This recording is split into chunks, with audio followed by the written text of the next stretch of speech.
ওই কুরআনি ফির আল্লাহ তাবারক ওয়া তাআলা বলছেন যে কুল ইন কুনতুম তুহিব্বুনাল্লাহ। রব্বুল ইজ্জত বলেন কুল, অর্থাৎ महबूब फरमा दीजिए, ऐ मेरे हबीब आप फरमा दीजिए मेरे बंदे और बंदियों से, मेरे हबीब फरमा दीजिए, महबूब তুমি বলে দাও আমার বান্দা বান্দিকে, তোমার উম্মত উম্মতিকে, कि अल्लाह के যদি পেতে চাও, আল্লাহর যদি নৈকট্য লাভ করতে চাও, আল্লাহকে যদি রাজি করতে চাও, তো নবী তুমি জগৎবাসীকে বলো कि फत्ताबिउनी, প্রথমে ইত্তাবায়ে রাসূল করো, প্রথমে নবী মুস্তাফার पैरवी করো, প্রথমে আকা মাওলাকে রাজি করো। যাদের প্রতি রাসূল আল্লাহ রাজি, ওদের প্রতি স্বয়ং আল্লাহ পাক রাজি। তো বন্ধুগণ আমার, কোথাও না কোথাও সুলতান মৌলভী সাহেবের দিল বলছে খোদা ये कैसा ऐलान है, सब तो तू पैदा करने वाला है, तू तो खालिक व मालिक है, सब तेरी मुट्ठी में है। तो खुदा ये कैसा ऐलान है कि तुझको राजी करने से पहले तेरे नबी को राजी करूं, तुमको अपना बनाने से पहले तेरे नबी को अपना बना लूं, तुम्हारे करीब हासिल करने से पहले तेरे नबी की करीब हासिल करूं। मालिक तो तू है, खालिक तो तू है, तो तुझको पहले राजी करना है, बाद में नबी को राजी करना है। पर रब्बुल इज्जत ऐलान कर देता है नहीं, अगर हमको राजी करना चाहते हो तो पहले मेरे मुस्तफा को राजी करो। আল্লাহ পাক বলছেন যদি আমাকে রাজি করতে চাও তো প্রথমে আমার महबूबকে রাজি করো, প্রথমে আমার নবীকে রাজি করো।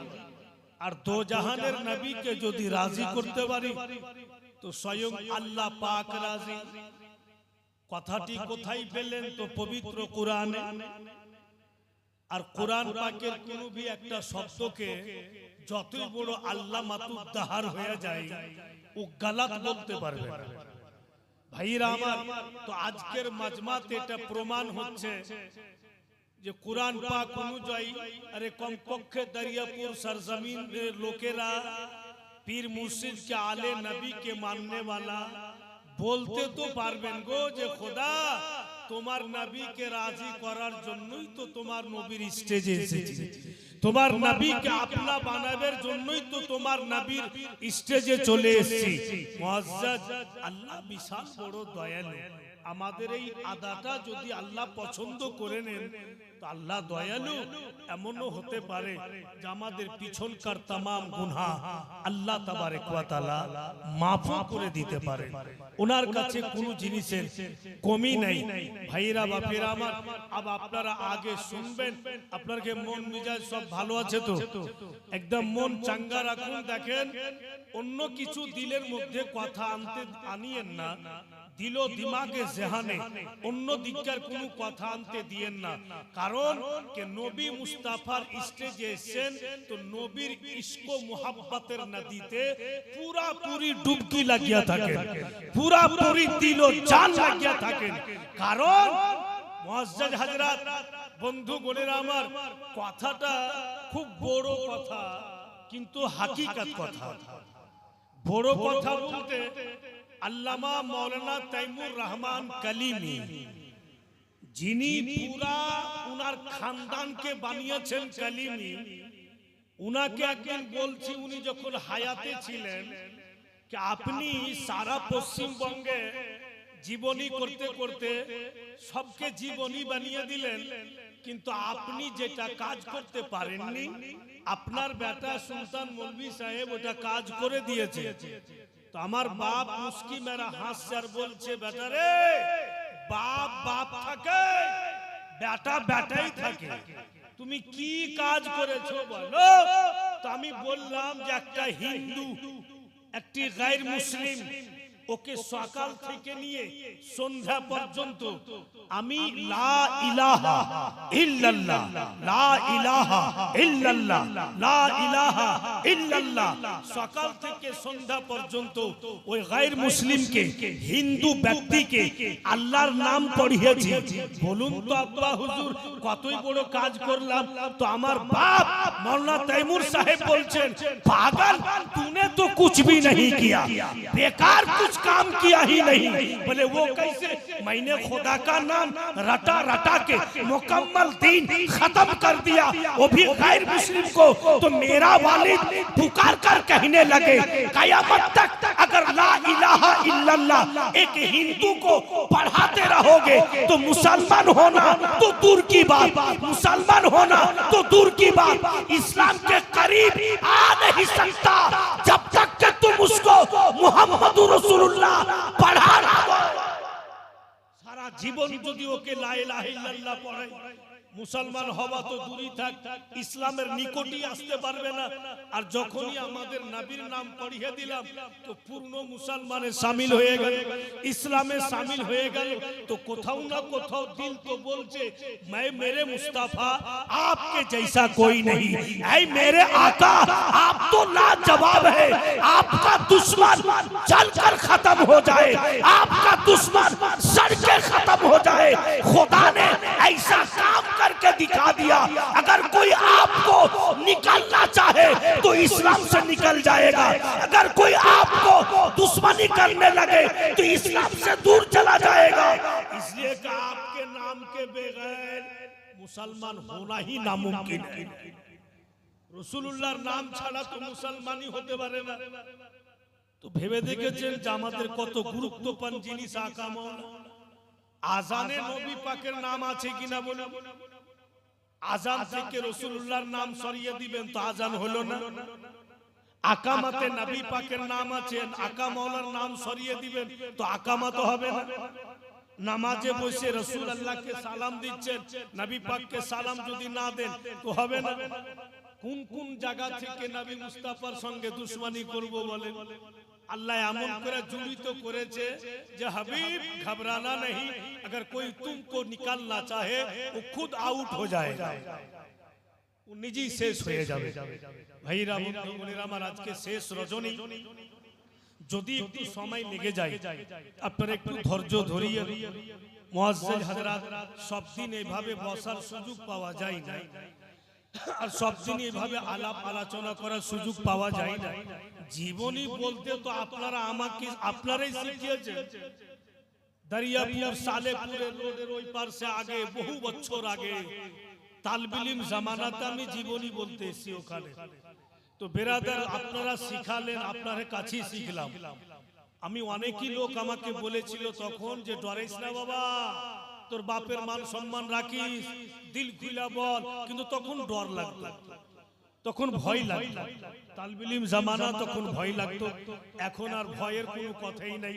তো যাদের কাছে আমি শিখলাম, যারা আমাকে বলতে শিখাইলে, তো বাপু ওদের সামনে যখন আসি অটোমেটিক দিল কিন্তু খুশি হয়ে যাচ্ছে, একটা আপনাপন মনে হচ্ছে, একটা নিজস্ব টান মনে হচ্ছে। তো তাই বেরাদার, এক তো হুজুর সৈয়দ মুর্শিদি মাসরুর আহমদ কালিমি চিশতি রহমাতুল্লাহি তাআলা আলাইহি, উনার দিক দিয়ে আমাদের একটা সম্পর্ক আছে। ভাইরা বাপেরা আমার, তো যাই হোক আমি মাত্র দুইটি ছন্দ পড়ব আমার পীর মুর্শিদের শানে মানকাবাতে, তারপরে জীবনী হবে। কিন্তু বেরাদার রাগ করিয়েন না, যারা বয়স্ক লোক বাবু আপনারা নিচে বসে আছেন, ফের আপনারা হাত উঠাইতে বলছি, ধনেরা রাগ করার কিছু নাই। আপনারা বক্তব্য জমিয়া দেওয়ার মালিক হচ্ছেন আপনারা, তাই পুরা মজমা হাত উঠিয়া বলুন ইয়া রাসূল আল্লাহ, ইয়া রাসূল আল্লাহ। अब बिरादर बस मात्र दुईटाई छंद হবে, সময় লাগবে না, দিল লাগিয়ে শুনবেন।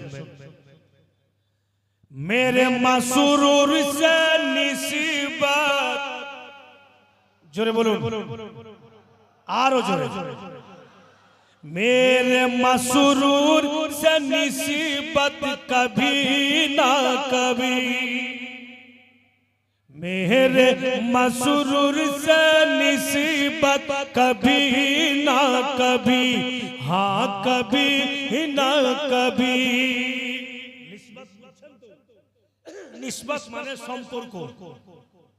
मेरे मसरूर से निस्बत कभी ना कभी, हाँ कभी ना कभी। आगे যেটা কথা আসবে प्रत्येक मुरीदेर बापू दिल आनंदई झुमबे। मेरे मसरूर से निस्बत कभी ना कभी, हाँ कभी ना कभी लेके जाएगी जन्नत, कभी ना कभी लेके जाएगी जन्नत, कभी ना कभी। मेरे मसरूर से निस्बत कभी ना कभी लेके जाएगी जन्नत, कभी ना कभी। ऐ मुरीदों जरा सबर से काम लो, सबर से काम लो। ऐ मुरीदों जरा सबर से काम लो, सबर से काम लो। ऐ मुरीदों जरा सबर से काम लो, सबर से काम लो। बुलाएंगे मुर्शिद कभी ना कभी, बुलाएंगे मुर्शिद कभी ना कभी। मेरे मसरूर से निस्बत कभी ना कभी लेके जाएगी जन्नत, कभी ना कभी। मौजे हजरत ভাইরা বন্ধু বোনেরা আমার, তোমরা বলছিলাম আলাপ আলোচনা হচ্ছিল গতকালকে যে হযরত মা হালিমা নবী পাককে নিয়ে মক্কা নগর চলে আসলেন।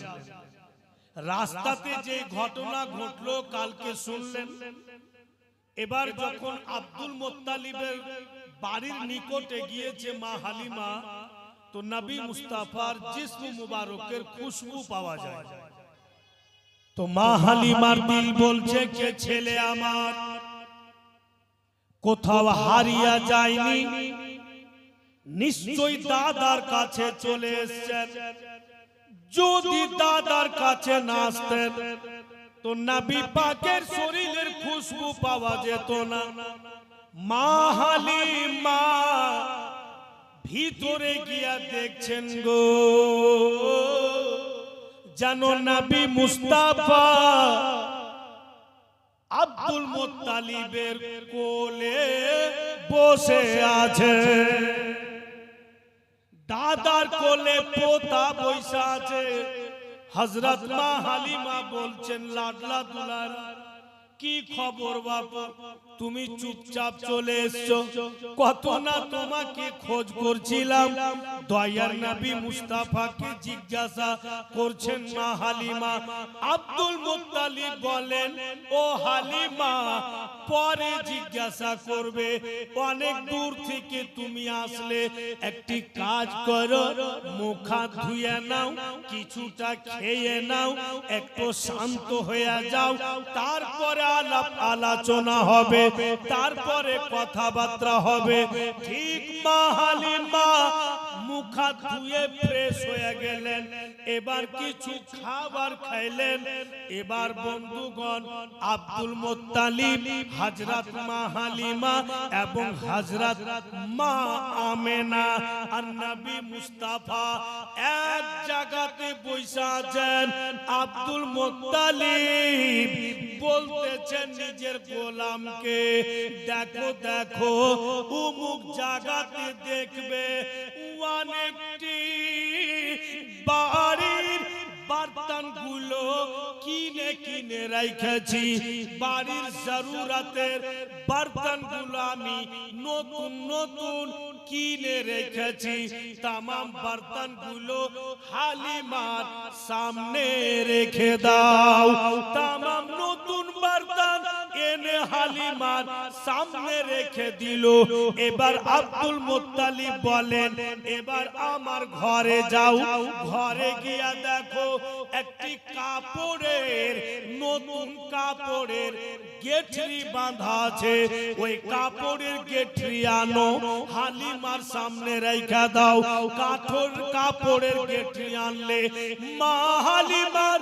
সামনে রেখে দেওয়া হলো এবার আব্দুল মুত্তালিব বলছেন কাকে তো নবী মুস্তাফার মা হযরতে মা আমেনাকে বলে বেটি এবার তুমি যাও তোমার ঘরে যাও তোমার ঘরে মা তোমাকে আমি যতটি টাকা রাখতে দিয়েছি বেটি একটা পটলিতে টাকা বাঁধা আছে আমেনা তুমি সম্পূর্ণ টাকা এনে হালিমার সামনে রেখে দাও হযরত মা আমেনা ঘরের ভিতর গেলেন আর যত টাকা পটলিতে ছিল সমস্ত টাকা এনে মা হালিমার সামনে রেখে দিলেন হযরত মা হালিমা আব্দুল মুত্তালিবকে বলতেছেন বাবুজি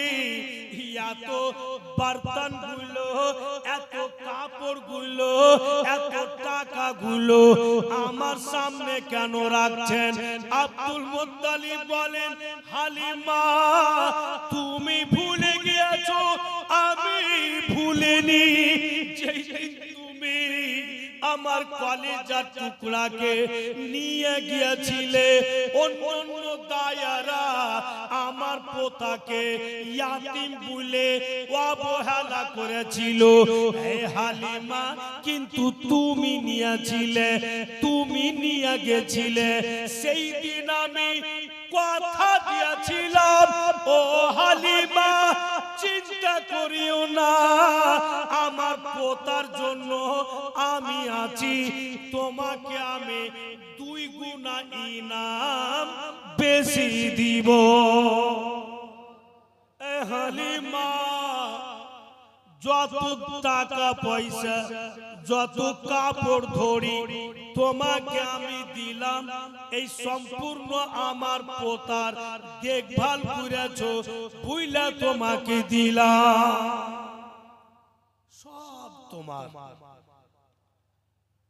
মা হালিমা বন্ধুগণেরা আমার বলছেন বাবুজি আপনার পোতাকে একটু আমার কোলে বসতে দিবেন না কে বলছেন মা হালিমা কাকে নবী পাকের দাদাকে যেহেতু নবী পাকের দাদার কোলে রাসূলুল্লাহ বসে আছেন আব্দুল মুত্তালিব বলছেন হালিমা এটা কেমন কথা বলছো তুমি গো তুমি তো আমার পোতার মা তোমার কোলে বসবে না তো কার কোলে বসবে দয়ার নবীকে দাদো জান বলছে ভাইজান যাও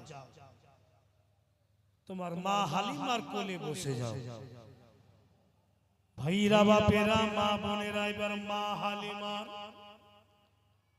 দিল চিরা কথা শুনেন দয়ার নবীকে নিজের কোলে বসিয়ে হায় রে মা মা তো মাই থাকে নবী মুস্তাফা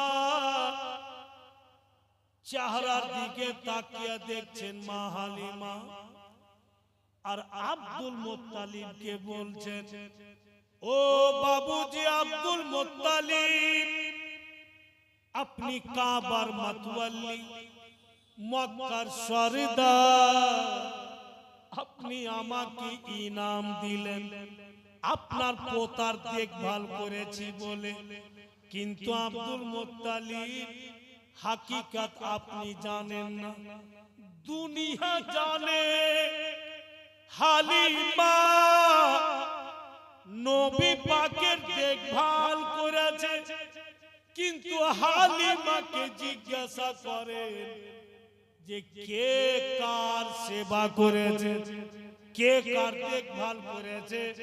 তো হযরত মা হালিমা আব্দুল মুত্তালিবকে বলছেন, বাবুজি আমি আপনার পোতার দেখভাল করতে পারিনি, উল্টা আপনার পোতা আমারই দেখভাল করেছে, আমারই দেখভাল করেছে আপনার পোতা। ও আব্দুল মুত্তালিব আমি কি খাবো, আমার স্বামী কি খাবে, আমার ছেলে মাসরুদ কি খাবে, আমরা থাকবো কোন জায়গাতে, আমাদের বাড়ি ঘর খাওয়া দাওয়া সম্পূর্ণ জিনিস আপনার পোতা আমরাকে দিয়ে চলে এসেছে, আর কিছুরির প্রয়োজন নাই। তাই যতটা ইনাম আপনি আমাকে দিলেন, যেমন মাসরুদ আমার বেটা, আপনার পোতাও আমার বেটা, তাই সম্পূর্ণ ইনাম আপনারই পোতার নামে রেখে দিলাম। মা হালিমা টোটাল ইনাম নবী পাকের নামই রেখে দিলেন। তো মা হালিমা বলছেন নবী পাককে, বাপুরে ভুলে যাইস না বেটা, যখন যখন আমি স্মরণ করব তোমাকে ইয়াদ করব, ভুলে যাইও না বাবা। দয়ার নবী মুস্তাফা বলছেন, মা একদম চিন্তা করিয়েন, আপনি যখন কোন সমস্যায় পড়ে যাবেন আপনার এই লালকে আপনি ইয়াদ করে নিয়েন, আমার ইয়াদে মা আপনার সমস্যার সমাধান। নবী মুস্তাফা বললেন হযরত মা হালিমাকে, ভাইরা বাপেরা আমার, আর সত্যি মা হালিমা যা কিছু প্রপার্টি পেয়েছে, যত দৌলত হয়েছে ওনার, সব আমার আপনার নবীর সদকাতে হয়েছে। বেরাদার আমার নবী যদি না যাইতেন তো বন্ধুগণ হালিমার সম্মান বাড়ত না। আমার নবীকে যদি না নিয়ে যেত তো মা হালিমাকে দুনিয়ার লোক চিনতো না। রাসূলুল্লাহর সঙ্গে সম্পর্ক লাগাতে মা হালিমার সম্পর্ক মানে সম্মান বেড়ে গেল। আচ্ছা বলেন, সবাই তো জানছেন যে এই পারটা হচ্ছে বাঙ্গাল আর ওই পার হচ্ছে গঙ্গার ঝাড়খণ্ড। তো রাজমহলে আপনি লঞ্চে উঠবেন তো বাপু নদীর পানি এত কাছে, কারণ যে লঞ্চে এক এক মার্তাবা 9 খান করে লরি চাপছে। আপনার ওই 14 চাকিয়া হোক 16 চাকিয়া হোক লরি 9 পিস করে বড় লঞ্চটাতে একবার চাপছে। আর ওই লঞ্চে লোকও থাকছে। তো এমন ভাবে লঞ্চ আসছে যে কতটা লঞ্চ ভিতরে যাচ্ছে যে আপনি লঞ্চের চাদরাতে বসে উঠিয়া পানি খেতে পারবেন নদী থেকে। फिर भी लॉन्च पानी के चिरे আসে। তো সুলতান মৌলভী সাহেব চৈত্র বৈশাখে দরিয়াপুর আসবে জলসাতে, তো রাজমহল ঘুরে আসছি, তো লঞ্চে উঠলাম আর বাবু হাই রে পানি চকচক করছে গঙ্গার পানি। তো দিল বলছে कि সুলতান পানি খেলে বাঙালি এরকম চকচকা পানি পাবি না। তো লঞ্চে বৈশা হাত ঝুঁকাইলাম আর পানি উঠিয়া খাচ্ছি, পান করছে। তো পানি আমাকে বলছে পি ले तू भी का याद रखेगा पी। तो আমি তো পানি পান করলাম। अब এই পার ऐसा নামবো তো ভাবনু যে জানি না আর পাবো কি পাবো না, শেষের মতো পানি 2-4 ঢোক পান করে নি। এবার যখন পানিতে হাত বাড়াচ্ছি পান করার জন্য, तो पानी बोलছে के रोक, पीना तो दूर की बात हमको छोना भी नहीं। तो मैंने पानी को कहा ऐसा क्यों? मैंने तो एक मर्तबा तुमको पिया, तू तो खुश होकर बोला कि पी ले, तू भी क्या याद रखेगा? अब मैं तुमको पी रहा हूं तो रुकावट क्यों बनते हो? तो पानी बोलছে कि हाँ, उस वक्त तूने मुझको पिया, कोई दाम नहीं था, लेकिन अब मैं दाम वाला बन गया हूं, मेरी कीमत लग चुकी है। एक ग्वाल आया था और दूध के हारी में मुझको भी मिला दिया। अब दुकान दुकान वो दूध बेच रहा है, तो मेरा रिश्ता दूध के साथ लग गया, मेरा संपर्क दूध से हो गया। अगर दूध 40 रुपया लीटर बिक रहा है तो मैं भी 40 रुपया लीटर बिक रहा हूँ, इसलिए कि दूध में मुझको मिला दिया गया, मेरा रिश्ता लग गया। तो आज सुल्तान मौलाना को कहने दिया जाए कि हलीमा, अगर दूध से पानी मिल गया तो दामदार बन गया। तेरा तो रिश्ता मुस्तफा से हो गया, तेरा तो संपर्क मेरे नबी से हो गया है, तो पूरी दुनिया तो तुमको पहचाने। যার সম্পর্ক রাসূলুল্লাহর সঙ্গে হয়েছে ওর তো দাম বাড়বে, ওর তো পজিশন বাড়বে। সম্পর্কতে বাপু আসলি দাম বেড়ে যায়, আর সম্পর্কতে ফের চোর সুদ্ধা হয়। সব সময় চোরের দলে বসবো, ঘুরবো ফিরবো, তো পাবলিক কইবে এইটা ও চোর, তোদের দলে বসছে কেন? এবার কেউ জুয়া খেলছে, ওখানে আপনি পয়সা থাকবেন খেলেন না, কিন্তু পয়সা আছে, তো লোক দূর থেকে দেখা বলবে ইও জুয়া খো, এখন নেই দেখতে পাই না, খেলে না। এরপরে যদি খেলে এ তো বসে কেন আছে? তো সম্পর্ক তো বাপু রিস্তা খারাপও হয়, আর সম্পর্কতে ফের রিস্তা ভালো হয়ে যায়। বিরাদরান ইসলাম ভাইরা, বন্ধু বোনেরা আমার, তো যাক মা হালিমা উনার মান মর্যাদা সম্মান অনেক বেড়ে গিয়েছে। মুআজ্জাজ নবী পাকের সাদকাতে আবু রাসূলুল্লাহর বাড়ি থেকে মা হালিমা বিদায় নিয়ে নিজের বাড়ি চলে আসছেন। এখানে কিন্তু মা হালিমার পর্ব শেষ। আব যেমন যেমন যেখানে যেখানে আছে ওখানে ওখানে আসে। অনেক দূরে একটি কথা আছে যে রাসূলুল্লাহ সাল্লাল্লাহু আলাইহি ওয়াসাল্লাম একবার মেম্বারে ছিলেন আর হযরত মা হালিমা চলে আসছিলেন। তো মেম্বার থেকে নাইমা নবী পাক বাবুজি নিজের কাঁধার চাদরকে নামিয়ে বিছিয়ে দিলেন আর মা হালিমাকে বলছেন যে আপনি এখানে বসুন।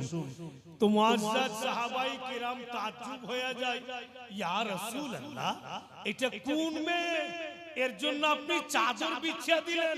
तो नबी पाक बोलছে ये मुझको दूध पिलाने वाली माँ है, इन्होंने मुझको दूध पिलाया।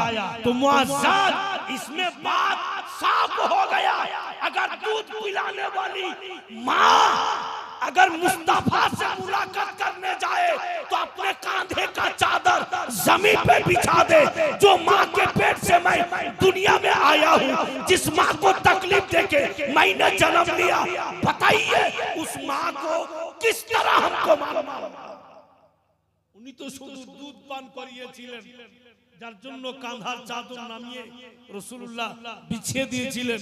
আব যেই মায়ের গর্ভে থেকে আমি আপনি জগতে এসেছি, ওই মায়ের সম্মান কত দূর করা উচিত? মানুষ বাপু সবই বুঝতে পারছে যে কোনটা ভালো মন্দ, বুঝতে কেউ কম নাই, কিন্তু কেন গোলমাল হয়েছে আল্লাহই জানে। যতদিন বেটার বিয়ে দিনি বাপজি ততদিন বেটা আমার, আর যেই দিন বিয়ে দিয়ে দিলু তখন সতলা বেটা ও আর আমার। 10টা কথা বলবো তো 2টা মানবে, 8টাই মানবেন, এরকম এখন পজিশন হয়ে গেছে। তো বাপ মা ও ঢং ধরলেছে, যেদিন বিয়ে দিয়ে দিলে ওদিন বাপ মা ঘরে বসে বসে স্বামী স্ত্রী জি ভরে কাঁদলে, যাই হলে বেটা নাই, বিয়ে দিয়ে দিবার নাই। সব বাপ মায়ের দিলে কথা বলছে, কিন্তু ভাইরা আমার, বন্ধু বোনেরা, হযরত মা আমেনা যখন মা হালিমা বিদায় করে গেলেন নিজের বাড়ি, কিতাব লেখক লিখছেন, মা বেটিরা একটু ধ্যান দিয়ে শুনবেন, মা হালিমা তো বিদায় নিয়ে চলে গেলেন বাড়ি। এবার হযরত মা আমেনা নিজের শ্বশুর বাবাকে রুটি খেতে দিয়েছে, আর পার্শ্বে নবী মুস্তাফা দাদা পোতা পার্সা পার্সি বৈশা আছে। হযরত মা আমেনা শ্বশুর বাবাকে খিলাইছে, আর রুটি যখন খাচ্ছেন আব্দুল মুত্তালিব, তো নবী পাকের মা বলছেন, বাবুজি রুটি বানিয়ে আপনাকে দিয়েছি, রুটি খাচ্ছেন আপনি, ভালোভাবে খেতে পারছেন কিনা? যদি রুটি কড়া মনে হয় একটু আমাকে ইশারা করবেন, আমি নরম করে দেওয়ার চেষ্টা করব। কেমন বৌমা! এদিকে আব্দুল মুত্তালিব রুটি খাচ্ছে আর বলছে সুবহানাল্লাহ। আমেনা বলো তো বেটি, জবে থেকে তুমি আমার আব্দুল্লাহকে বিয়ে করে আমার বাড়ি এসছো রে মা, তুমি কি প্রমাণ করতে পারবে যে কোনদিন তোমাকে বৌমা বলে ডেকেছি? বলে না। তো কি বইলা তোমাকে ডাকছি রে মা? তো হযরত মা আমেনা বলছেন, নবী পাকের মা বলছেন যে কখনো বেটি বইলা ডাকছেন, কখনো মা বলে ডাকছেন। আব্দুল মুত্তালিব বলছেন, আমেনা যখন মা বলে ডাকছি তুমি কি বুঝতে পারো না কেন তোমাকে মা বলে ডাকি? যেই দিন তুমি আমাকে আব্বা বলেছো, সেই দিনই আমি মক্কাবাসীকে বলে দিয়েছি, আজকে থেকে তোমরা কেউ বলিও না যে আব্দুল মুত্তালিবের মা বেঁচে নাই। আমার মাকে যদি দেখতে চাও, আমার আমেনাকে দেখে না। শ্বশুর বলছে, মা তুমি যখন আমার মা, আর মা যখন ছেলের জন্য রুটি হোক বা খাবার হোক, মা যখন বানাই বেটি ছেলেদের জন্য কখনো খারাপ হয় না রে মা। আব্দুল মুত্তালিব যেমনই বলেছেন, হযরত মা আমেনার দোনো চোখে পানি। আব্দুল মুত্তালিব বলে, বেটি কেন কাঁদছো মা? বলে, বাবুজি যখন মেয়েরা বাপ মায়ের বাড়ি ছেড়ে শ্বশুর শাশুড়ির বাড়ি যায়, তো মায়ের কমি महसूस হয়, মায়ের কমি महसूस হয়। আমি কত কিসমতওয়ালি যে শ্বশুরের রূপে আপনার মতো বাপ পেয়েছি। ও কেমন পরিবার ছিল! রাসূল আল্লাহর পরিবারে পুরা জীবন যাপনের তারিকা বয়ান আছে, পারিবারিক সব কথাও পাওয়া যায়।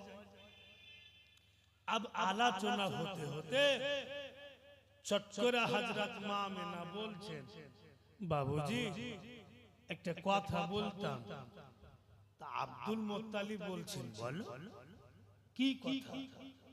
বলে, এতদিন তো আপনার পোতা আমাদের কাছে ছিল না, এসছে, আর আমিও অনেক দিন থেকে আমার বাপ মায়ের বাড়ি ঘুরতে যাই। তো যখন আপনার পোতা চলে আসলো, আমার ছেলে এসে গিয়েছে, আপনি যদি কিছুদিনকার জন্য ছুটি দিতে আমি আমার বাপ মাকে দেখে আসলাম। আমার বাবা মাকে অনেকদিন থেকে দেখিনি। যেমনই বলেছেন হযরত মা আমেনা, আব্দুল মুত্তালিব বাচ্চা ছেলের মতো ফুটে ফুটে কাঁদতে লাগলেন। হযরত মা আমেনা শ্বশুর বাবার চোখের পানি মুছে আর বলে, আব্বা জান কি এমন কথা বললাম যা আপনার চোখে পানি? আমি তো শুধু আমার বাপ মাকে দেখতে যেতে চেয়েছি, যদি আপনি কিছুদিনকার ছুটি দেন। বন্ধু, বেটিরা শুরু থেকে বেটিদের জীবনে ওদের জীবনকে ভাইবা দেখছি আমি, তো কষ্টই কষ্ট। অতটা কষ্ট বোনের ভাইয়েরা করতে পারে না যত বোনেরা করে নাই। আপনা আপনা আত্মাতে হাত রেখে বলুন, সুলতান মৌলভী সাহেব জন্ম নিল, আমার বোনও জন্ম নিয়েছে, দোনো ভাই বোন মানুষ হইলাম। আমি কিন্তু 7 বোনের ভাই। মৌলানা তাইমুর সাহেবের 7 বেটি বেরাদার। হাইরে বোনেরা, যখন বাড়ি যাব তো বিছানা ওরাই করবে, বাড়ি যাব জামা কাপড় ওরাই ধুয়ে দিবে, আর যখন ওদের বিয়ে দিব তো পরের বাড়ি যাবে তবুও কাজ করবে। ওদের কোনো জায়গাতে ছুটি নাই। তো হযরত মা আমেনা বলছেন, বাপকে তো দেখতে চেয়েছিলাম, আপনি কেন কাঁদলেন? আমি বুঝতে পারলাম না। আব্দুল মুত্তালিব হযরত মা আমেনাকে বলছে, আমেনা শোনো মা, তুমি আমার কাছে বসো। তো শ্বশুরের কাছে বসলেন হযরত মা আমেনা। বাবুজি বলে তুমি বুঝতে পারোনি আমেনা, তুমি বুঝতে পারোনি যে তুমি আমার কাছ থেকে ছুটি চাইলে কিছুদিনকার জন্য, আমার চোখে পানি কেন আসলো? ইয়াদ করো তুমি যখন আমার আব্দুল্লাহ বিজনেসে যাওয়ার জন্য আমার কাছ থেকে ছুটি নিয়েছিল। আমার তো 10 বেটারে মা, কিন্তু সব চাইতে আমি আমার আব্দুল্লাহকে ভালোবাসি।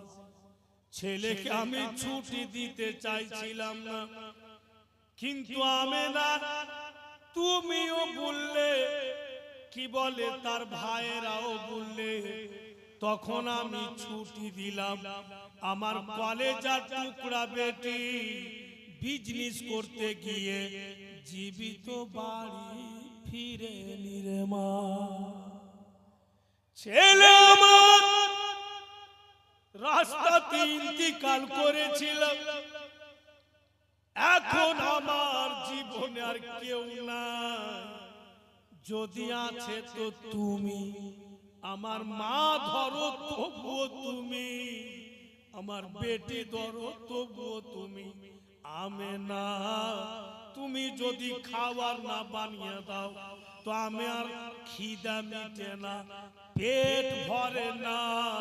তোমার হাতের খাবার না পাই তোমার বাপের পেট ভরে না। আজকে তুমি আমার কাছ থেকে তোমার বাবা মায়ের বাড়ি যাবে বুইলা তুমি ছুটি চাইলে, তাই আমার হুট করে দিল বইলা উঠলো, আমার আব্দুল্লাহর মতো আমেনাও যদি জীবিত না ফিরে, এই বৃদ্ধর জীবন কেমন কাটবে? আমেনা বলে আমার চোখে পানি।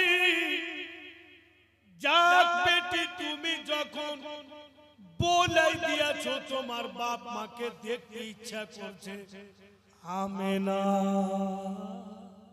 যাও বেটি, আমি তোমাকে 1 সপ্তাহ ছুটি দিলাম, 8 দিন থাকবে, ওর চাইতে বেশি থাকিও না মা। 8 দিনকার ছুটি দিলে আব্দুল মুত্তালিব বলেন কেটা কেটা যাবে রে মা? হযরত মা আমেনা বলেন যে আমি যাব, আপনার পোতাকে সঙ্গে নিব, আমার ছেলেকে আর আমাদের দাসী উম্মে আইমানকে নিয়ে যাব। বলে হযরত আব্দুল্লাহর একটা দাসী বাড়ির কামকাজ করত, যার নাম উম্মে আইমান, ওকে সঙ্গে করে আমরা 3 জন যাব। তখন আব্দুল মুত্তালিব বলেন ঠিক আছে চল, তোমরাকে একটু আগিয়ে দিল।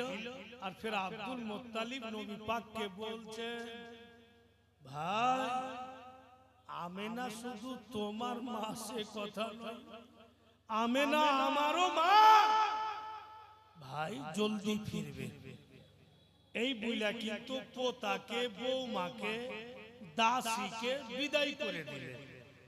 মক্কা আর মদিনার বর্ডারে নবী পাকের নানার বাড়ি, উনার নানার নাম কিতাবে লিখছে ওয়াহিব বিন জাহরি, মানে ওয়াহিবের বেটা জাহরি। তো ওয়াহিব বিন জাহরির বাড়ি যাচ্ছেন হযরত মা আমেনা। আর যেমনই বাপু বাপের দেশে গিয়েছে,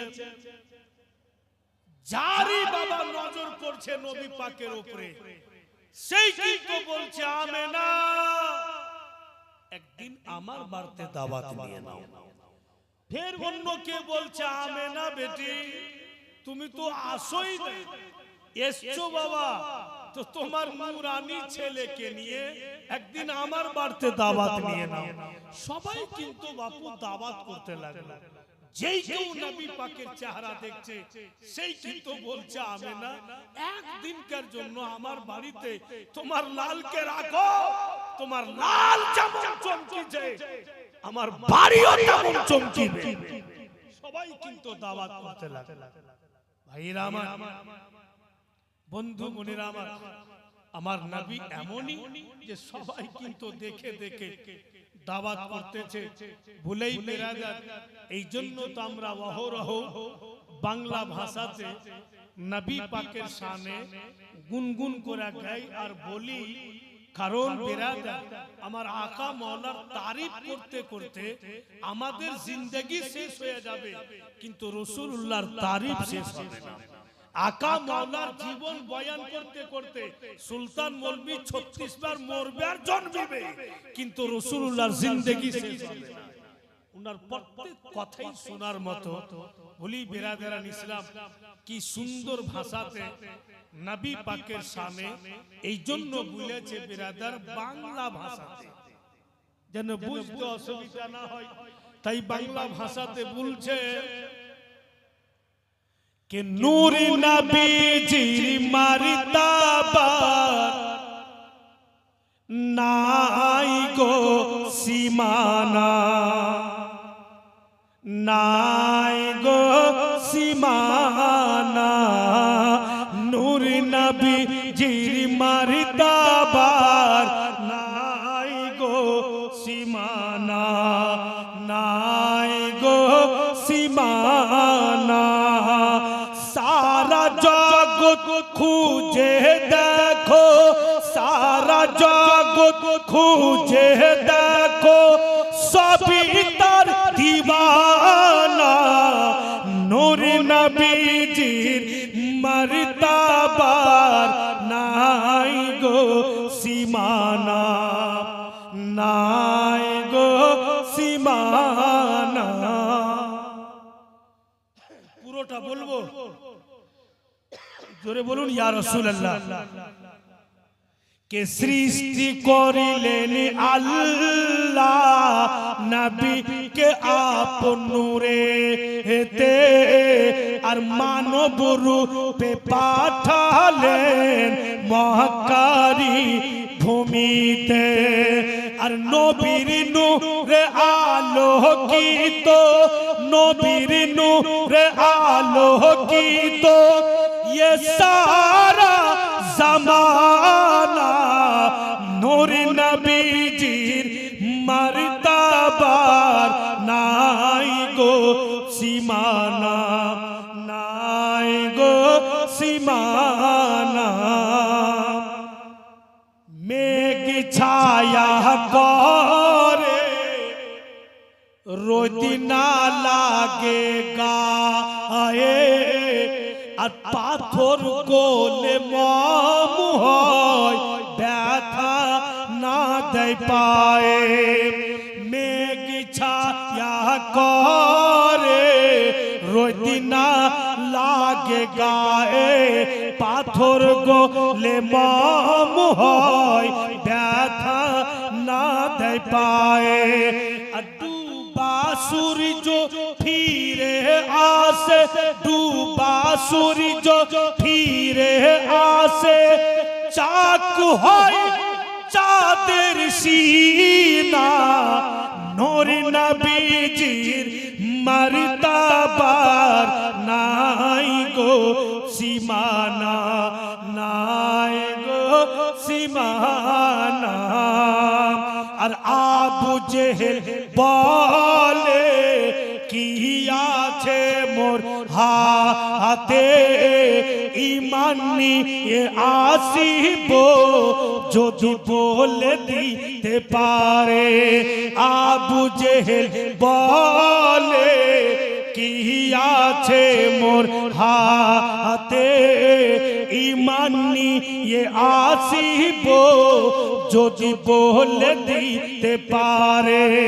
আর পাথরি হাতে কলমা পড়ে, পাথরি হাতে কলমা পড়ে, দেয় নবীর ঠিকানা নূর নবীজির মর্তবার নাই গো সীমানা, নাই গো সীমানা।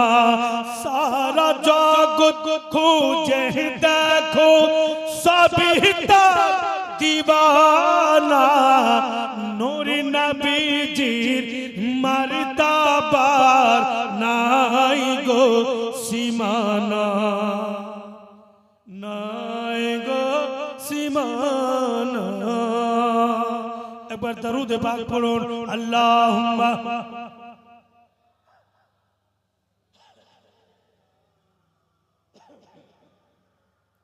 मोहम्मद वाला अले सैयदना।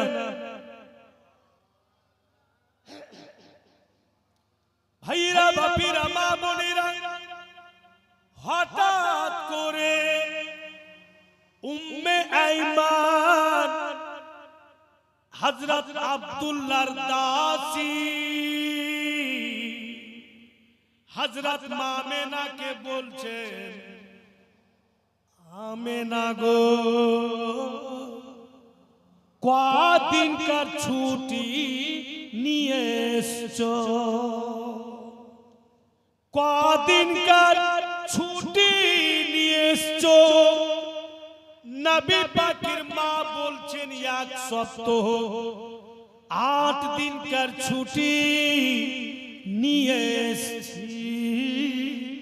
উম্মে আইমান বলছেন, আমেনা তুমি কি দিন গণতি করেছো যে আজকে কয় দিন হইল মক্কা নগর ছাড়া? হযরত মামেনা বলেন, আমি দিন গণতি করিনি। আজকে এর দাওয়াত, কালকে ওর দাওয়াত, আর করির দাওয়াত, এই দাওয়াত নিতে নিতে কদিন যে কাটলো আমি গণতি করি নাই। উম্মে আইমান বলছেন, আমেনা তুমি গণতি করনি, কিন্তু আমি গণতি করেছি। মক্কা নগর ছাড়াকে আমাদের কদিন কাটলো, কিন্তু আমেনা তোমার ভয়ে আমি তোমাকে বলতে পারিনি। হযরত মামেনা বলতেছেন, আইমান তুমি যখন দিন গন্তি করেছো একটু বলো মক্কা নগর ছাড়া কদিন কাটলো? উম্মে ঈমান বলছেন আমেনা আজকে মক্কা নগর ছাড়াকে পূর্ণ 30 দিন কাটলো। এক সপ্তাহর ছুটি নিয়ে গেছে আর 30 দিন কেটে গেল, এক মাস। হযরত মামেনা বলছেন ঈমান আর লেট করতে হবে না, কাপড় দড়ি বেঁধে নাও, চলো মক্কা নগর চলে যাই। ওয়াহিদ বিন জাহরি বলছে বেটি আমেনা আর কিছুদিন থাকবে না মা? এক মাস থাকলো তবু বাপ মায়ের দিল ভরে না। এক মাস থাকছে তবু বাপ মা বেটির চেহারাকে দেখছে, বাবা মায়ের চোখে পানি আসছে।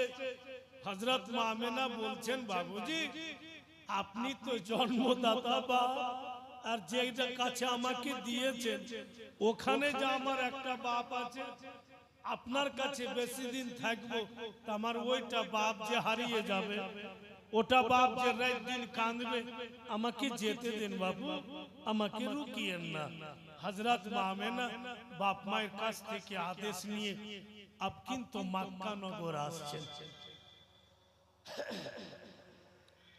বাপু গ্রাম পার হয়ে গেছে আর যেমনই মাঠের রাস্তাতে গিয়েছে হযরত মামেনা বলছেন উম্মে ঈমানকে দাঁড়াও, ও উম্মে ঈমান এই জায়গা থেকে মক্কা নগর যাওয়া দুটা রাস্তা, একটি সোজা একটি বেঁকা হবে। কোন রাস্তা দিয়ে যাবে ঈমান? উম্মে ঈমান বলছেন আমেনা যেটা রাস্তা তোমাকে সুবিধা মনে হয় সেই রাস্তা দিয়ে চলো। হযরত মামেনা বলছেন ঈমান একটি কাজ করো, যেই রাস্তা দিয়ে এসেছি ওটা রাস্তা দিয়ে যাব না, চলো চলো মাঠের ভিতর দিয়া ময়দানের ভিতর দিয়ে একটা রাস্তা আছে, খুবই শর্টে হবে, চলো এই রাস্তা দিয়া যায়।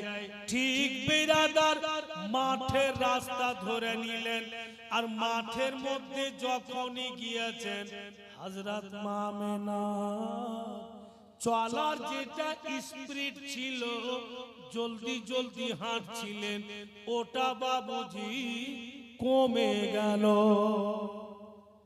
চলার স্পিড একদম ধীমি হয়ে গেল।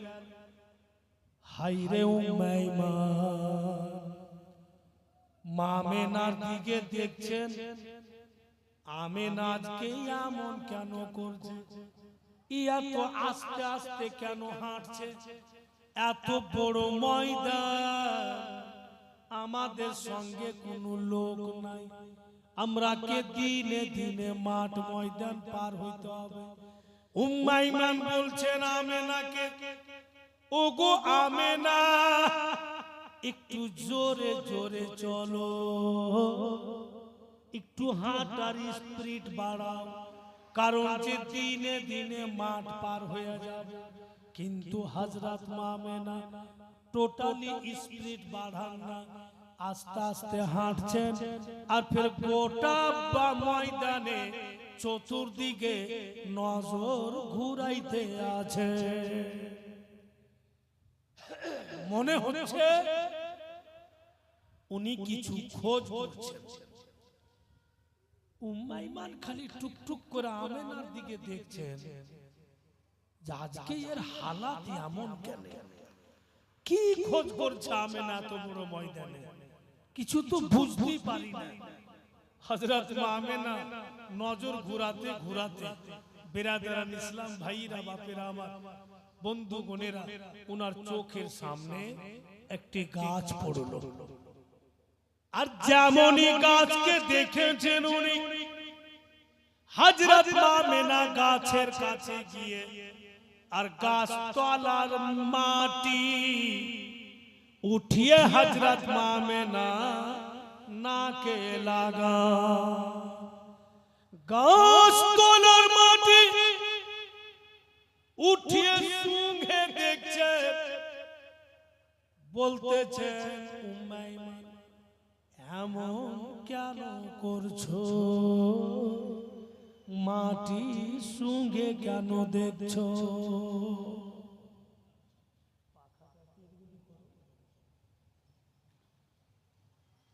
বন্ধুগণেরা আবার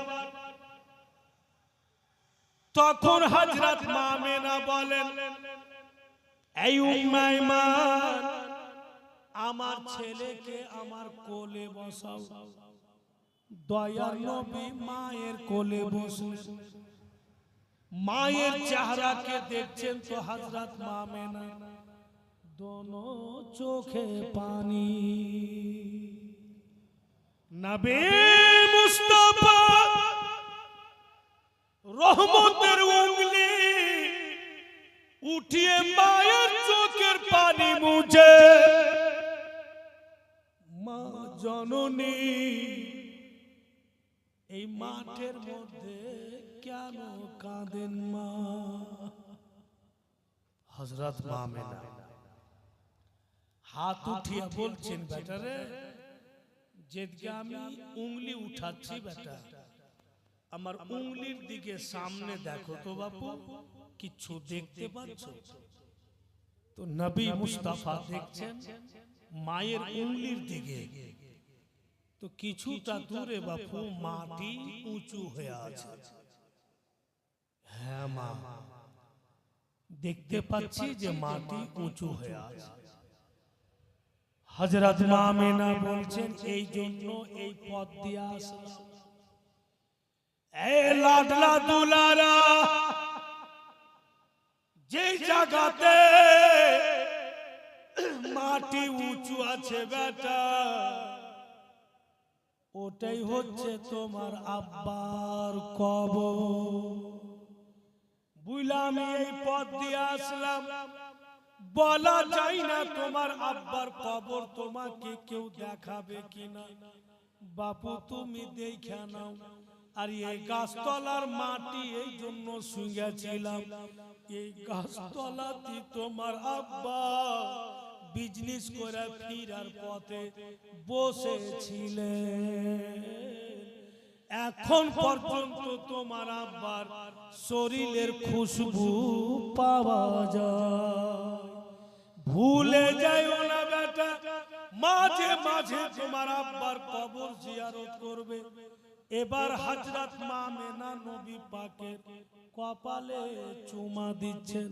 হায়রে মা, বেটার হাতে চুমা দিচ্ছে আর বলছে, বাবু তুই একটি কথা বলছি বেটা, খুব ধ্যান দিয়া শুনো। মক্কা নগরে যদি তোমার উপরে কেউ পাথর চালিয়ে দেয়, বাপু তুমি ঘুরিয়া পাথর মারিও না। যদি তোমাকে কেউ গালি দিয়া দেয়, তুমি ঘুরিয়া গালি দিও না, কারণ তোমার আব্বা দুনিয়াতে নাই। আর আমি বুঝতে পারছি বেটা, আমারও সময় শেষ। আজকে আমি বুঝতে পারছি যে তোমার দাদা কেন কেঁদেছিলে। হে লাডলা দুলারা, তুমি তো জানছো বাবু, তোমার দাদা আমি যদি খানা তৈরি না করে দিই তো পেট ভরে, আমি যদি বিছানা না করে দিই তোমার দাদাকে ঘুম আসে না। আমি বাপু আর জীবিত ফিরে যেতে পারবো না। আমার একটি পেগাম তোমার দাদাকে দিয়ে দিও। আমার এই খবর বেটা ওই বৃদ্ধ আব্দুল মুত্তালিবকে দিয়ে দিও, যেন তোমার মাকে তোমার দাদা দিল থেকে ক্ষমা করে দেয়। কারণ কখনো আমাকে বৌমা বলেনি, চিরদিন মা বেটি বলে গেছে। হায়রে উম্মাইমান বিশাল চিন্তায় পড়ে গেলেন। চট করে নবী পাককে টেনে আঁচলে ঢাইপা নিলেন। উম্মাইমান হযরত মা আমেনা হযরত আব্দুল্লাহর মতো একবার উপরে দেখলেন, তারপরে নিচে নজর করলেন। ওনার দেহ থেকে রূহ বেরিয়ে গেল। যেমনই রূহ বেরিয়েছে, হায়রে উম্মাইমান বলে, পরওয়ারদিগার তুমি আইমানের কোন পরীক্ষা নিচ্ছ? কোন আমার কাছে লোক নাই যে আমি মেয়ে মানুষ আমি কেমন করি আমি আব্দুল মুত্তালিবকে সামলাবো না ছেলেকে সামলাবো না? আইমান বলে যে আমি আমেনার দাফনের ব্যবস্থা কি করব? সুবহানাল্লাহ। আল্লাহ তাআলা দুই ফেরেশতাকে বলেন, জলদি মানব রূপে নাজিল হয়ে যাও, আইমানের কাছে যাও, আর তোমরা কাফন দাফনের ব্যবস্থা করে এসো। আল্লাহর হুকুমে দুইজন ফেরেশতা মানব রূপে আসলো, এসে বলছেন, ওরে আল্লাহর বান্দি, চিন্তা করি আমেনার কাফন দাফনের ব্যবস্থা করে দিচ্ছি। ওই জামানাতে যা সিস্টেম ছিল ওই সিস্টেম মোতাবেক হযরত আব্দুল্লাহর কবর থেকে কিছুটা দূরে হযরত মা আমেনার কবর। अब उम्मे ईमान बापू नबी पाक के निये आकाई मक्का नगर जाच्छे। तखन नबी पाकेर बयस कत लिखছে কিতাবে 6 বছর মাত্র। 6 বছরের আকা মায়ের গর্ভে ছিলেন তো বাপকে হারিয়েছেন। আজকে 6 বছরের নবী আমার মাকে হারালেন। আমার নবীর মতো ইয়াতিম কে ছিল? আকা মাওলাকে নিয়ে যাচ্ছে ফিরে। উম্মাইমান বলছেন, বাপুরে এদা বাড়ি দেখা যাচ্ছে বেটা, ধন যাও এক পাও দু পাও করে হাঁটো বেটা। এই যে দোকানটা আছে আমি একটা সামান নিচ্ছি বাপু, আমি নিয়ে চলে আসছি। এই তো আমাদের বাড়ি দেখা যাচ্ছে, তুমি চলো। বলে দিয়ে বাবুজি ভাইরা আমার রাসূলুল্লাহ আকাই হাঁটতে লাগলেন। আর ওই দোকানের দিকে উম্মে আইমান গেলেন। আল্লাহ পাকের কি মহিমা দেখেন বাপু। হঠাৎ দেখা যাচ্ছে আবু জেহেল ঘোড়ার উপরে সওয়ার হয়ে চলে আসছে। তখন আবু জেহেল জানতো না যে এই ছেলেটাই বিশ্ব নবী হবে, জানতো না যে এটাই আখেরি নবী, কিন্তু চেহারা তো নূরানি, দেখার মতো। আবু জেহেলের নজর পড়ে গেল যে নবী পাকের দোনো চোখে পানি। আবু জেহেল বলছে, দাঁড়াও বাপ, সুন্দর চেহারাতে পানির রাখা কেন? বাড়ি যাবে? কেউ মারলে বেটা তোমাকে? নবী আমার কিচ্ছু উত্তর দেয় না।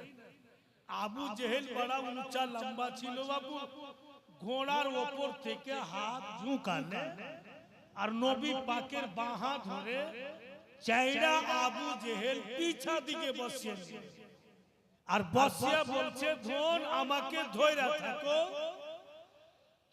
ঘোড়া যখন চলবে তো ফির তুমি পড়ে যাবে বেটা, আমাকে ধইরা থাকো। যেমনই পিছা দিকে বসাইলে আবু জেহেল ঘোড়াকে চাবুক মারছে তো কসম খোদা এক ডাগও চলে না, একদম দাঁড়িয়ে গেল। আবু জেহেল চাবুকের উপরে চাবুক মারছে। হায়রে জানবার এক কদম চলে না। কেন চলে না? ঘোড়া বলছে, আল্লাহ যার জন্য তুমি সারা জগৎ বানিয়েছো ওই নবীকে আবু জেহেল পিছন দিকে বসিয়া রাখবে, আমি চলবো না। এতে আমার জান চলে যায়। সুবহানাল্লাহ। ঘোড়া তখন বারবার জমিনে পা মারছে আর সামন দিকের পা উঠিয়ে লিছে, তো পিছন দিক ঝুঁকে যাচ্ছে।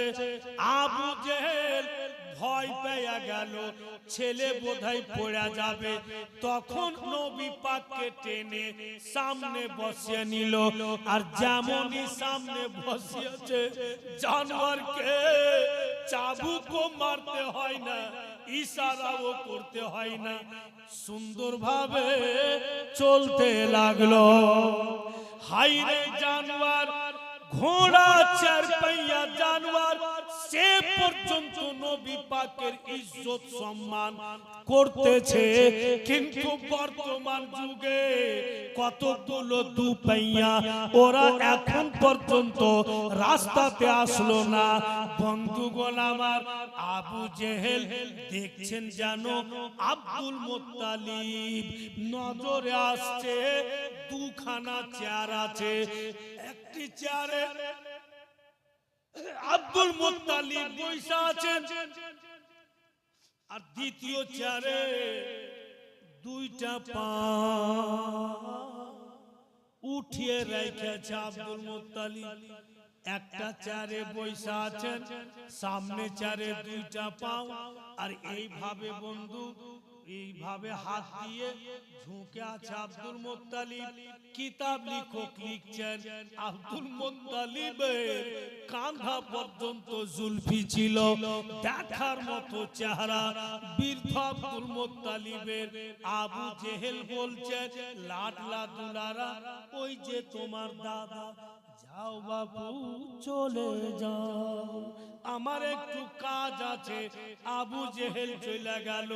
ভাইরা বাপিরা, ও মা বেটিরা, 6 বছরের নবী বাপ চলে গিয়েছেন, মাকে হারিয়ে আসলেন। দো জাহানের নবী দাদার কাছে গিয়ে দেখছেন মাথার চুল এলো মেলো হয়ে আছে, দাদার দোনো চোখের পানি এত বেরিয়েছে। বন্ধু, আব্দুল মুত্তালিবের চোখের পানিতে বুকের জামা পর্যন্ত ভিজে আছে। কত কেঁদেছেন আমেনার জন্য আর নবী পাকের জন্য, কিন্তু চোখ দুটি আব্দুল মুত্তালিবের বন্ধ আছে, খুলে নাই।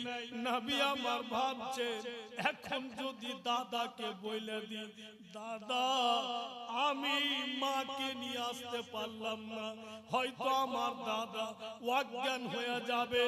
দাদার চেহারাকে নবী পাক দেখছেন, কিচ্ছু বলছেন না।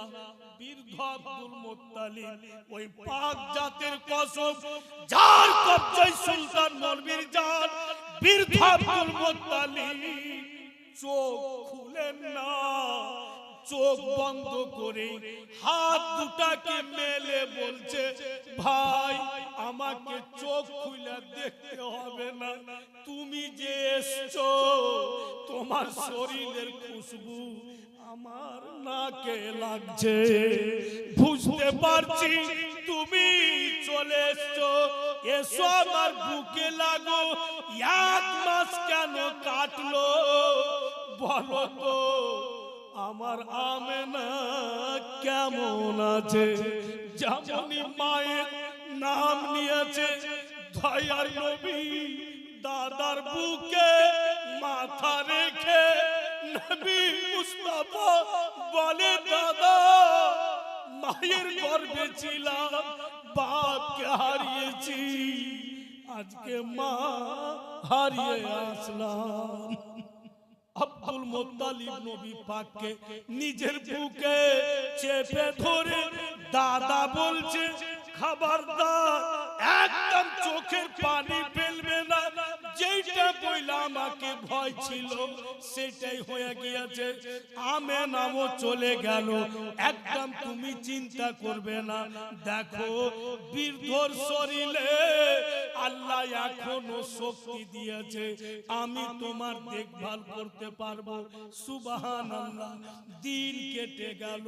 রাত্রি বেলা হাইরা আব্দুল মুত্তালিব কে বলছেন উম্মে আইমান, বাবুজি দেন ছেলেকে আমাকে, রাত হয়ে গেল, বিছানা করে দি, আমার কাছে ঘুমাবে।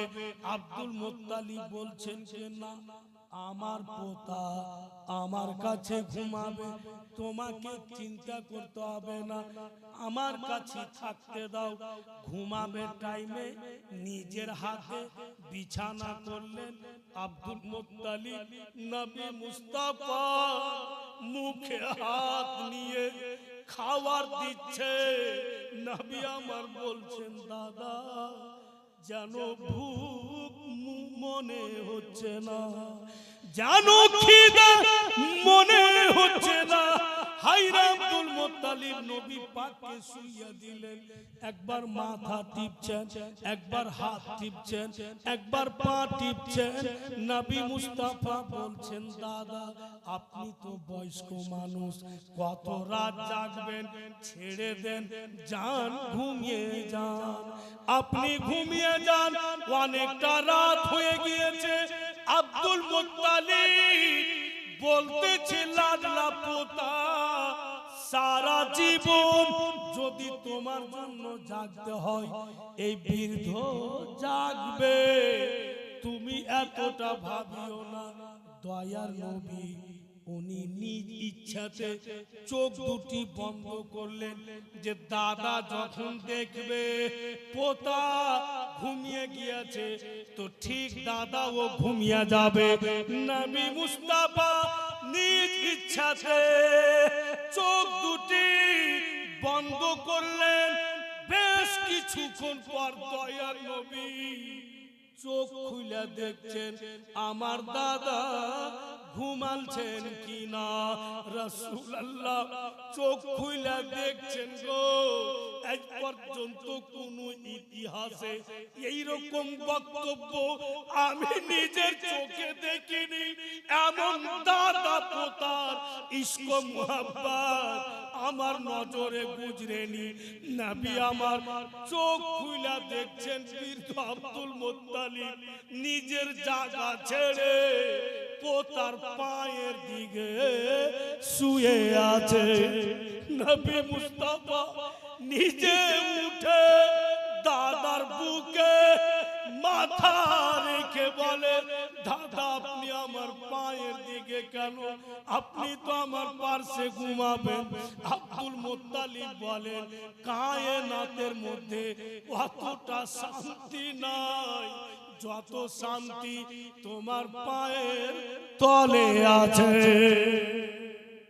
কে বলছেন? Abdul Muttalib. ভাইরা বন্ধু বোনেরা আমার, আব্দুল মুত্তালিব যতদিন পেরেছে নবী মুস্তাফা সেবা যত্ন করেছে। কিতাব লেখক লিখছেন যে সকাল বেলা দাদা পোতা বিছানা থেকে উঠলেন তো রাসূলুল্লাহর দোনোটা চোখ বাপু একদম লাল কঠিন।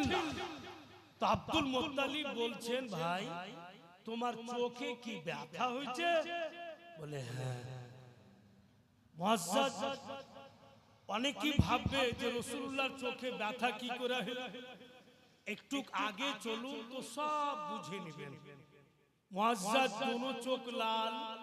তো আব্দুল মুত্তালিব বলছেন ভাই তুমি চিন্তা করিও না, নবী পাককে বলছেন যে চলো আমার এমনই একটা বন্ধু আছে যে আসমানি কিতাবের আলিম, তাওরাত ও জাবুরের আলিম, অনেক ওষুধ বড়ি দিচ্ছে আয়ুর্বেদিক, ওর কাছে যাব, তোমার জন্য ওষুধ নিয়ে তোমার চোখে লাগিয়ে দিব, ব্যথাও দূরে যাবে আর লাল পান মিটে যাবে। এবার দাদা পোতা হাত ধরে বাপু বেরিয়ে গেল। গিয়ে দেখছে যেই বন্ধুর বাড়ি আব্দুল মুত্তালিব গেলেন নবী পাককে নিয়ে, ঘরের ভিতর থেকে দরওয়াজা বন্ধ। আপনি যে কোন লোকের বাড়ি যাবেন, যদি ঘরের ভিতর থেকে দরওয়াজা বন্ধ থাকে, আপনি এটাই ভাববেন যে ভিতরে লোক আছে, বন্ধ করে রেখেছে। তো আব্দুল মুত্তালিব মুস্কি মেরা হাসছেন আর নবী পাককে বলছেন, ভাই ভিতরে লোক আছে, ভিতর থেকে দরওয়াজা বন্ধ আছে। আমি আওয়াজ দিচ্ছি, আব্দুল মুত্তালিব আওয়াজ দিচ্ছেন, ও ভাই রাহিব, বাড়িতে আছেন কি? একটু বেরিয়ে আসেন। ভিতর থেকে কোনো আওয়াজ আসে না আর দরওয়াজাও খুলে না। ফের আব্দুল মুত্তালিব বলছেন, ও ভাই রাহিব, আমি আব্দুল মুত্তালিব, কাবার মাতওয়াল্লি, মক্কার সরদার এসেছি গো, তোমার বন্ধু দরওয়াজা খুলো। দরওয়াজাও খুলে না আর ভিতর থেকে কোনো আওয়াজও আসছে না।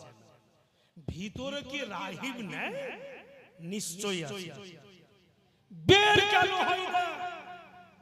কি এমন রহস্য আছে? শুনতে কি পাই না? যখন বাপু আব্দুল মুত্তালিব আওয়াজ দেয়, তখন ওই রাহিব আসমানি কিতাব জাবুর শরীফ পড়িছে, জাবুর শরীফকে তেলাওয়াত করছে আর এমন বয়ান করছে ওই রাহিব যে বিশ্ব নবীর নাম কি হবে ওই কিতাবে পড়ছে, নবী পাক দেখতে কেমন হবে ওই কিতাবে পড়ছে, নবী পাকের বলি কেমন হবে ওই কিতাবে পড়ছে, নবী পাকের চোখ কেমন হবে ওই কিতাবে পড়ছে। আর নবী মুস্তাফার বয়ান পড়তে পড়তে এতই দিওয়ানা হয়েছে রাহিব যে কেউ বাহির থেকে আওয়াজ দিচ্ছে, কানে আওয়াজই কথা বুঝা। আপনার যদি ধ্যান অন্যদিকে পূর্ণ ধ্যান থাকে আর কেউ যদি আপনাকে আওয়াজ দেয়, আপনি কিন্তু সহজে শুনতে পাবেন না, কারণ যে আপনার মস্তিষ্ক অন্যদিকে লেগে আছে, আপনার কাছে আওয়াজ যাচ্ছে না। যখন রাহিব শুনতে পাইলে না আর দরওয়াজা খুললে না, সুবহানাল্লাহ, সাদকে যাও মুসলমান নবীর প্রতি, নিজের কিসমতের প্রতি নাজ করেন।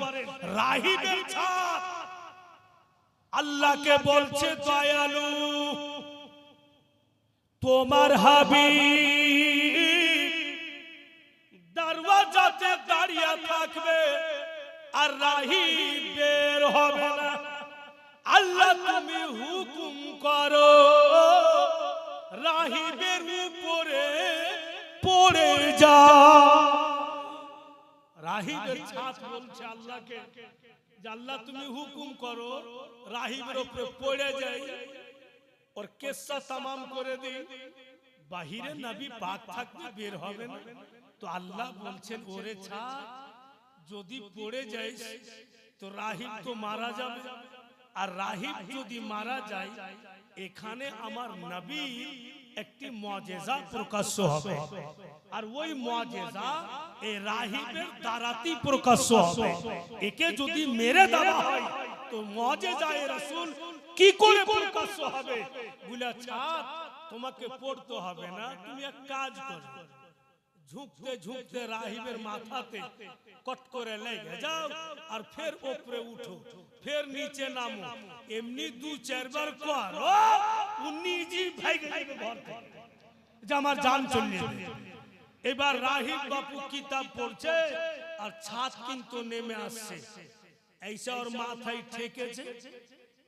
তো মাথায় কি ঠেকলো? তো হাত তো উঠেছে, তো হাত উঠেছে তো লেগে যাচ্ছে হাত, দেখছে তো ছাদ, আর যেমনই দেখেছে ফের ছাদ বাপু উপরে উঠছে, ওর জিন্দেগি ভালো থাকবে, কোনো ভিলোভিল থাকবে। আমার এখনো মনে আছে 2012 সালে ঘন ঘন ভূমিকম্প, বেশিক্ষণ না, হালকা হালকা করে কিন্তু হতো খুব। তখন আমি সারদহ মিস্ত্রি পাড়াতে জীবনী বলছিলাম। তো সকাল 11টার দিকে আমরা বাজার গেছি, একটা বেঞ্চে আমি একাই বসে আছি আর একটা বেঞ্চে 3টা মৌলভী সাহেব। তো বেরাদার ওখানে আমরা বসে আছি, তো ওই মৌলভী সাহেব 3টা বলছে, যে রাত্রে লাগছে খুবই বইকেছেন 2-4 ঘন্টা। আমি কেন গো? বলে বেঞ্চ সহজে হিলছে, ওয়ার্কে দিকে দেখছি তো ওরাও হিলছে, তোমরাও যে হিলছো সব লোক দেখছি তো নাপিতের দোকানে দাড়ি কাটার গেলে লাইন দিয়ে বসে আছো, নাপিতের ঘর হিলেছে, ভাগছার বলছে মাগে মরু, ভাগ রে দুনিয়া হিলছে মাগে মরু। আরে পাগলা দুয়া দুয়া কিছু কহা কইছে মাগে মরু তো কহে তুই বাইক যাবি, ভাগ কোনটা ভাগ? এমন মুসলমান যে মুখ থেকে একটি দুয়ার শব্দ বের হয় না, বলছে মাগে মরু। উপায় তো একটু সামান্য হিলল তো তাহাস নাহাস শুরু হয়ে গেল।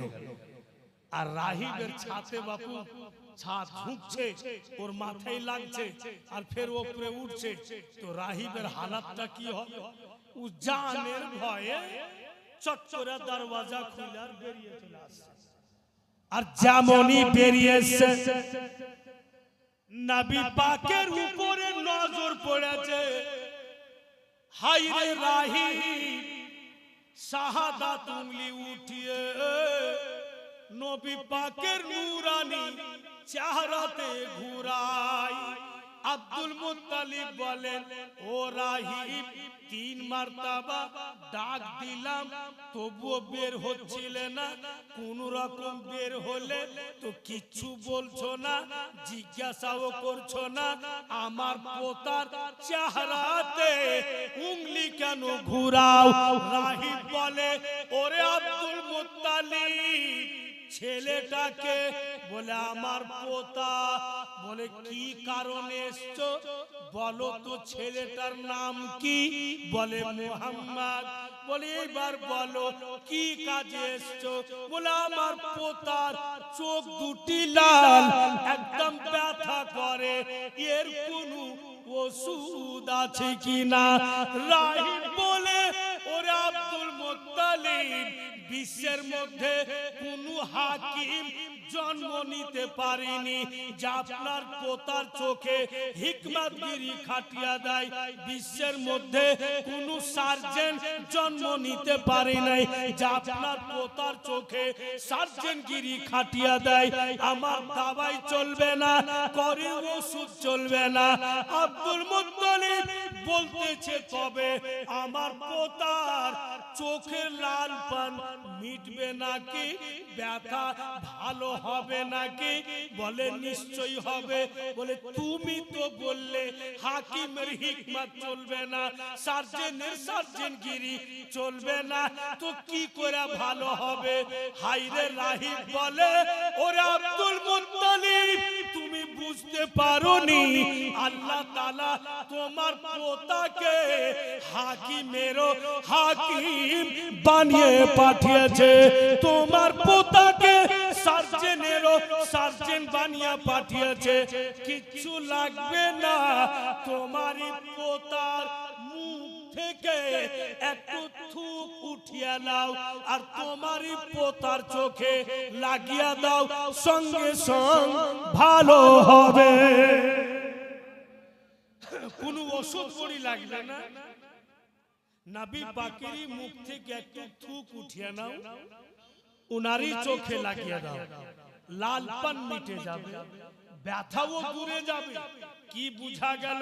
যে আমার আপনার নবীর থুক মুবারক বিমারির দাওয়া।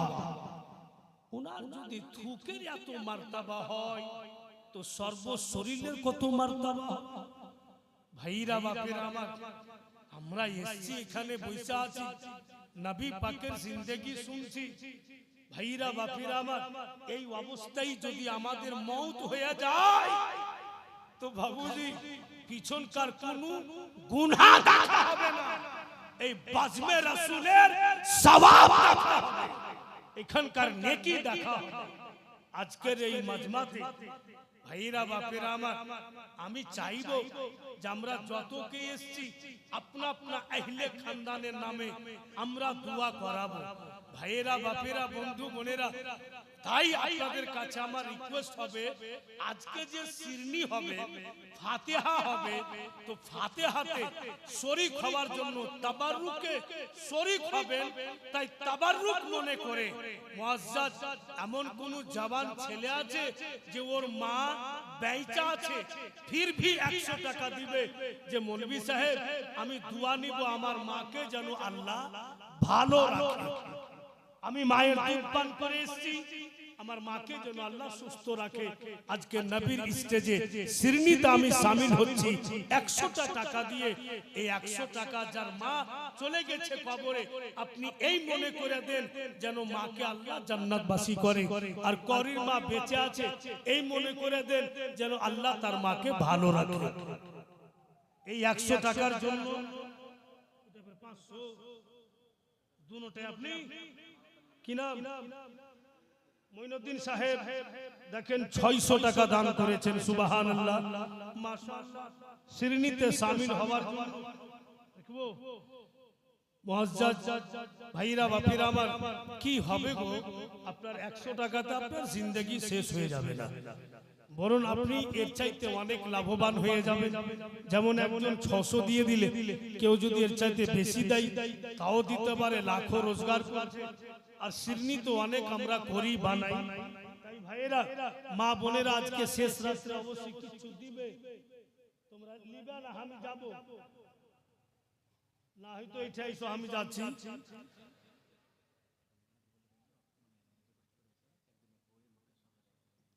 আমি জানি না, আমি জানি করেছে কিন্তু সবটা সবাই করে জানে, সবটা সবাই জানে না। তো মুআজ্জাজ মা বোনেরা, আপনাদের কাছে ছেলেরা গিয়েছে, আপনারাও ফাতিহায় শরীক হন, শ্রীনিতে শরীক হন। বেটিরা এর চাইতে অনেক গুণে বেশি আল্লাহ আপনাদের দিয়ে দিবেন। ভাইয়েরা, বাপেরা আমার, কেউ খালি থাকবে না। সবাইকে রিকোয়েস্ট করে বলেছি আপনি চেষ্টা করুন শামিল হয়ে যাওয়ার। আপনার প্রপার্টি চাহা যায়নি, আপনার সমস্ত দৌলত চেয়েলিনি, শুধু শরীক হওয়ার জন্য। আপনাদেরও অধিকার আছে শরীক হওয়ার। মুসলমান ভাইয়েরা, আজকে এই সুবর্ণ সুযোগ হাত থেকে হারায়েন না। একবার মস্তির সাথে জোরে সোরে দুরূদ শরীফ পড়েন তো, আল্লাহুম্মা সাল্লি আলা